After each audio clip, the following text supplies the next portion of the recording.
السلام عليكم البنات، نتمنى تكونوا بخير. البارح مشيت، درت لبنتي حمام في واحد صالون بالكوماج بالملحه. ومن مشيت تفاجأت بانهم دايرين عروض خاصه. في عوض كنت غندير لها الحمام والكوماج، لقيت دايرين بانه داخل معاهم ماساج نص ساعه وكوماج بالملح اللي ديجا هو اصلا فيه، زايدين عليه ماسك للذات كامله وسوان ديال الشعر والبروشينغ وبوز فيرني. وانا يا ما صافي، هي كانت الصراحه ما كنتش غندير لها لا شعرها لا ظفارها، حيت باقا صغيره، ولكن من جا هاد العرض قلت ماشي مشكل نفرحوها. ايوا نخليكم مع الفيديو. دابا سنيت بنتي جات من ليكول باش نديها تاخد واحد الحمام وكوماج بالملحه. أه خليكم معايا على ما وصلت نوريكم لا روتين.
نتمنى البنات يكون عجبكم هذا الفيديو.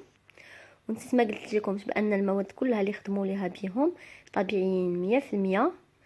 وبخصوص البنات اللي بغاو يستخدموا هذا العرض، راه غنخلي لكم المعلومات في صندوق الوصف. يلا نخليكم على خير ونتلاقاو في فيديو جاي ان شاء الله.